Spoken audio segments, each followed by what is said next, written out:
Hey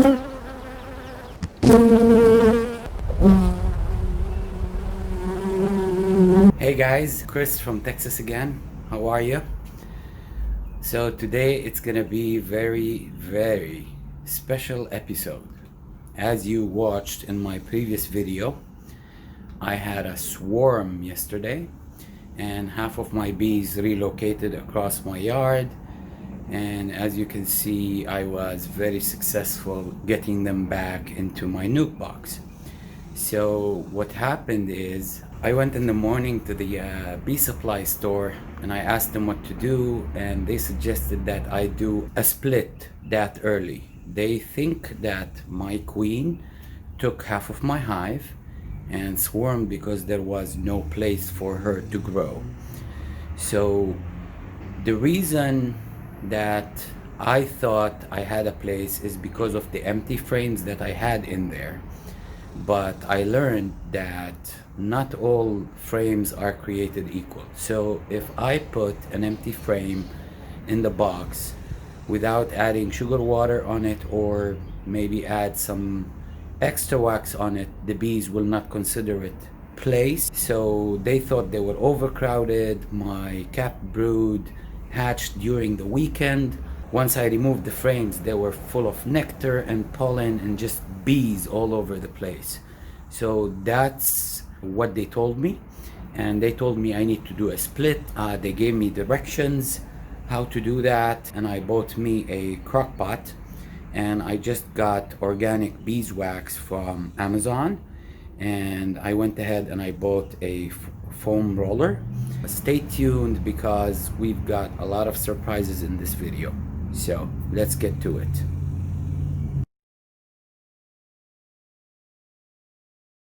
This is an update. I still have the box near the hive. My bees are acting a little bit weird. They're not foraging as usual. There are some by the fig tree that are flying around. Alright guys, this is my crock pot. It's been 10 minutes.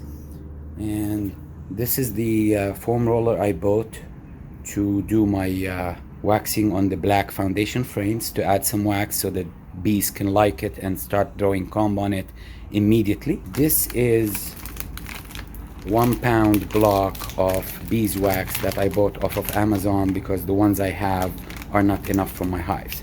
So let's put it in the crock pot, leave it to melt.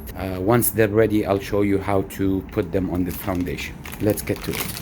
Okay, it took me a while to get that piece ready. I'm gonna try to cut it into smaller pieces so that it melts faster.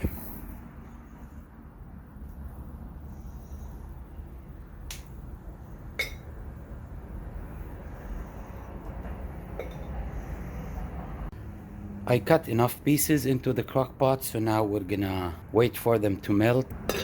I'm gonna close it down and it's set to high, so it should melt pretty fast. My wax melted already, and this is in there so that it gets the wax in it. And then I have my frames ready. Let's get to it.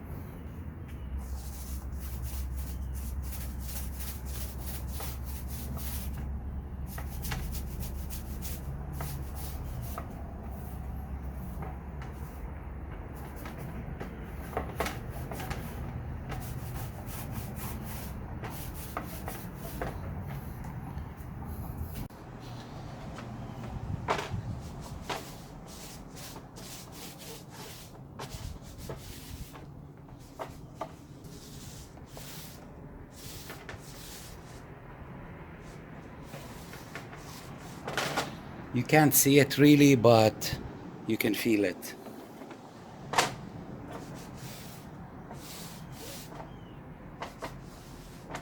Just a small touch right here so they can smell it and come draw with it.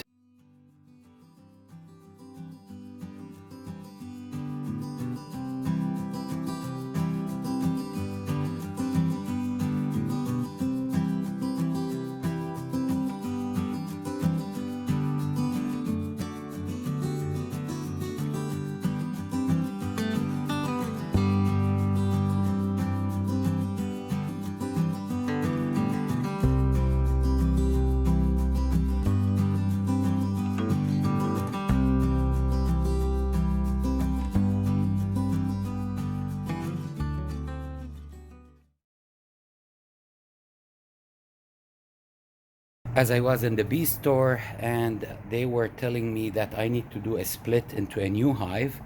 Of course, I needed a new woodenware, and so I ended up buying a ready-made assembled hive that is painted and ready to go.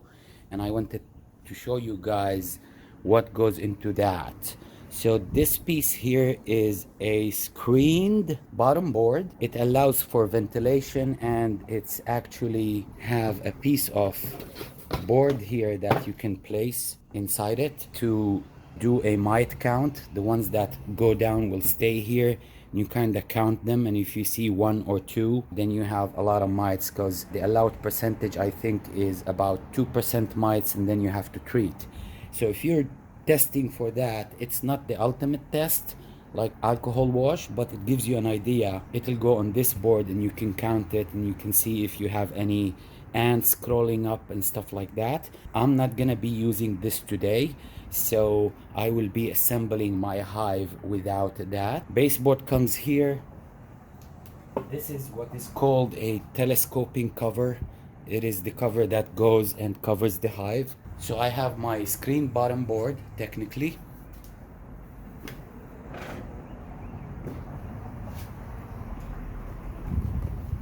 And this guy will go on top of it like that. So I'm gonna be applying a reducer in here. This is called an entrance reducer. It has 3 settings: off, partially on, and full on. So in winter, if you have an entrance reducer, this reduces the entrance to this much. In the summer, you put it like that, and the entrance is this. And if you remove it, all of this would be the entry for the bees. But since it is summer, and since they are a smaller kind of a hive, because it's a swarm, and I don't really know how many bees got into that box yet until I open it with you guys, I'm gonna be putting it on summer step 1. So this will go right in here. Nothing, doesn't move, no nails. You just put it like that. If you decide to move it, if you see them fanning, their wings not working, not collecting pollen, they're too hot, you remove it, just like I did for my first hive. Now my second step is I bought a top cover, $17 by itself, and it's made by the best hive company ever, Man Lake. It has a hole here for feeding, and this is a mason jar cover that is hold down so that the syrup can go down from here and the bees will come and eat it. But I'm gonna use something else, and it has a hole here that you can remove as well for extra ventilation. My setup will be as follows. In order to put that feeder on, I cannot put the telescoping cover right on it, because the feeder that I'm gonna use, whether it's a mason jar or something else, won't fit on the cover. So I'm gonna use this guy, which is my medium box without the frames. Basically, this is the guy that you put with smaller frames on to get honey, but since I'm feeding and I need the space, I'm gonna do that.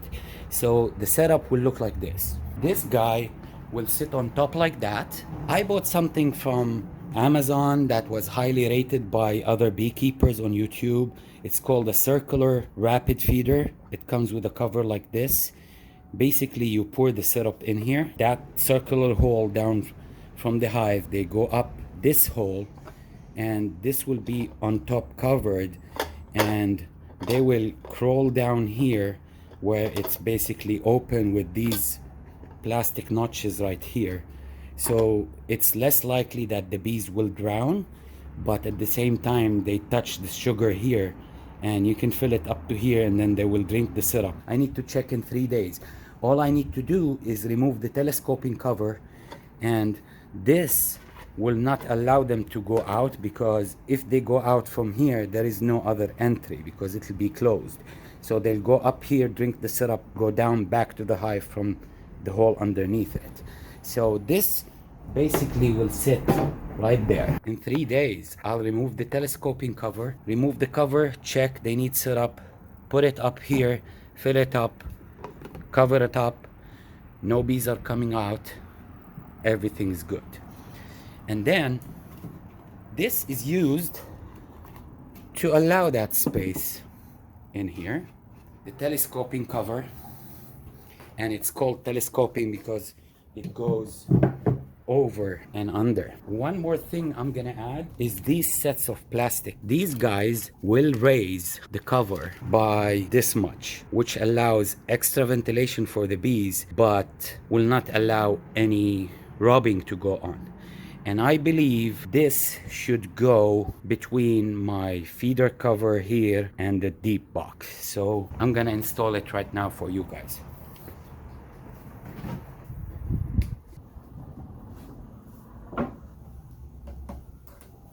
One goes right there, one goes right here, one goes right here, and one goes right here. This way it wouldn't tilt. Now that you've seen the setup, another idea that I came up with when I was talking to the guy at the store today is to remove one frame that is full of brood, capped brood from my old hive, put it into this new one, and give this one with the eggs and larvae to the old hive, just in case all the queen cells didn't make it.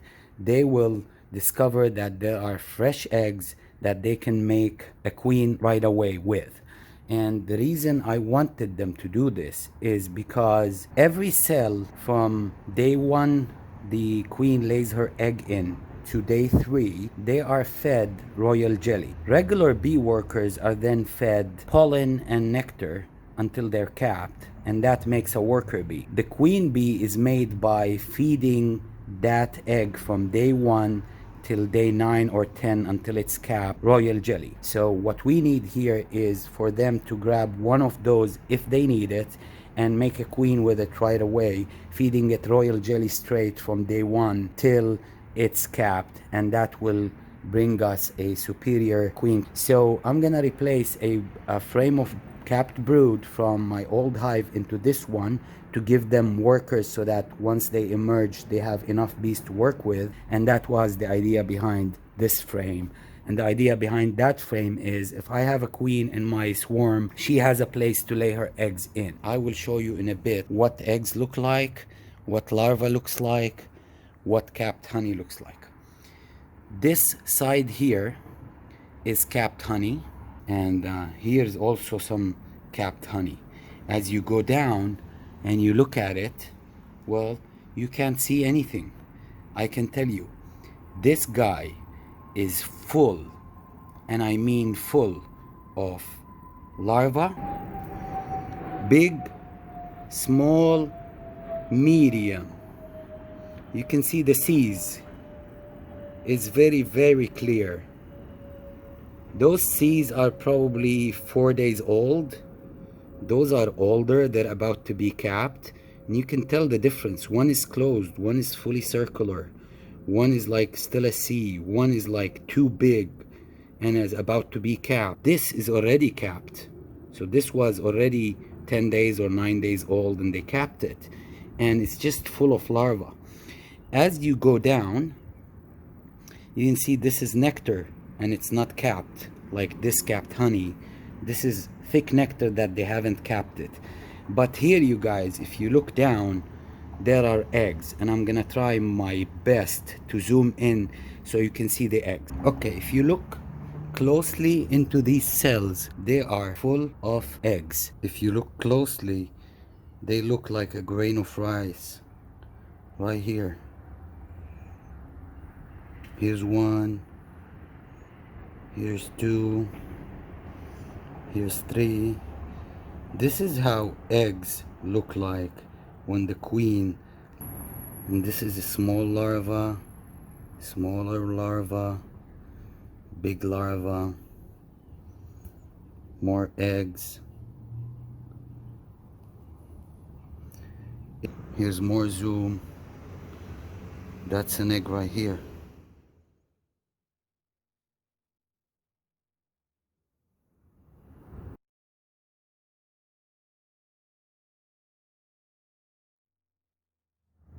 This is it, the grain of rice, you guys.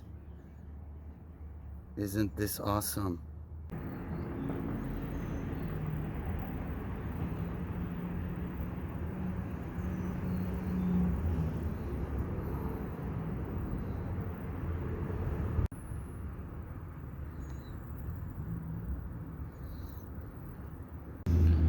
This right here is uncapped honey. These guys here are uncapped honey, and this is pollen.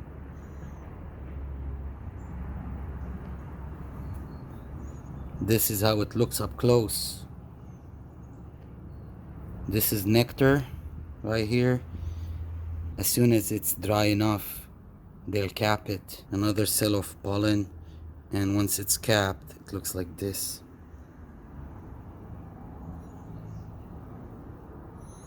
Look at that. This is awesome work. Awesome work for the bees.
We are ready to do the job with the bees.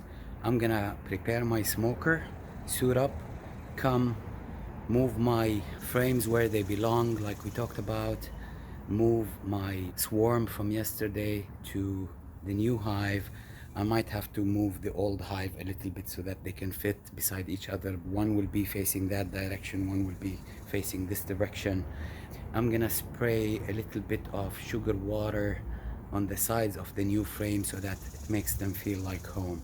So let me go put the smoker on, suit up, and come to it. Smoke is ready. I'm suited up and I'm ready to move the hive, take one frame of brood. I'm gonna shake it down from the bees. Let's get to it.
So this is gonna be the setup for now until I get a bigger table for him. So I'm gonna open the other hive, grab the frame, shake it from the bees, and put it into this one, and then move the one with the eggs like we talked about to the old one.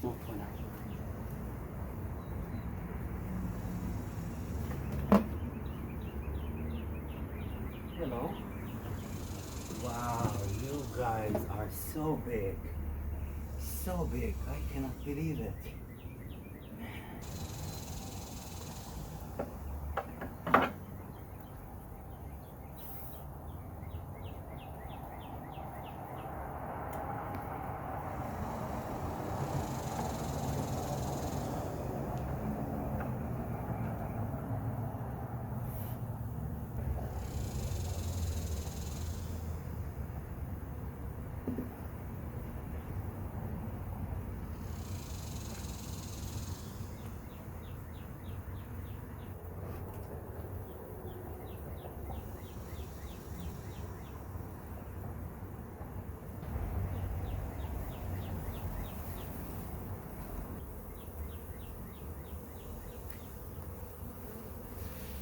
Now I'm gonna move the guy with the eggs and put it right here in the middle. Let me checkerboard them with an empty one. Uh,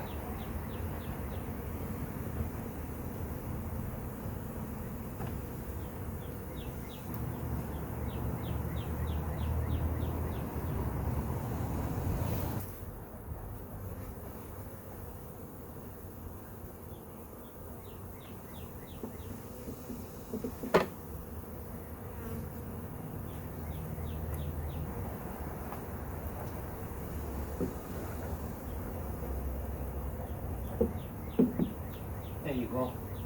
Eggs and larvae have more babies. Sad news, guys. I opened this box and I have dead all dead bees. I washed it with water just in case it had something in it because it was open outside, but now I don't know what to do about these frames. They might have something on them that killed these bees, but it doesn't look a lot like the swarm that I captured. But I might have lost the queen. Man, that is so sad. I don't know what killed them, but it doesn't look like the same number of bees that I captured. Looks like they went back. So instead of adding a deep box, I might just move 3 here and 3 here and make the split myself. I'm gonna reopen that one, see what I can move here to make a split, put some empty ones, go from there. Thank you for watching, and I'll give you the update as soon as I'm done. Here's what I ended up doing. I put the frame of the eggs here supposedly because the queen is there, and I moved a frame of food from that one there and a frame of brood and some of the bees, and then I checkered board with empty on that other side, and the frame that was waxy and empty, I placed it in there so that the queen will immediately have space to lay eggs if there's a queen. Looks like they're liking it, so they're hanging on the back. We'll see what happens tomorrow. What I'm gonna end up doing now is relight the smoker so that they move out of the way when I put the covers. I don't mess with them. And I'm gonna cover that up and close it up, and then cover that up, add the sugar water on it, and go from there. So let's keep watching.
Alright guys, as you watched, I closed it up, filled it with sugar water for them. We'll see what happens, but right now, the way it is, I have 2 very weak hives, and possibly both are queenless, but only days will tell us. So thank you for keeping up with me, watching my drama fold out in front of you. I'm sure that's very nice to see. Along the way, teach you, transfer the knowledge, and teach you what I know. As always, please like, subscribe, comment, share the video, ask me questions, and no matter what you do, good job, honey. Chris from Texas, y'all. See you guys later. Thanks for watching. Until next time, Chris from Texas. No matter what you do, good job, honey. Please subscribe, like, comment, and share this video.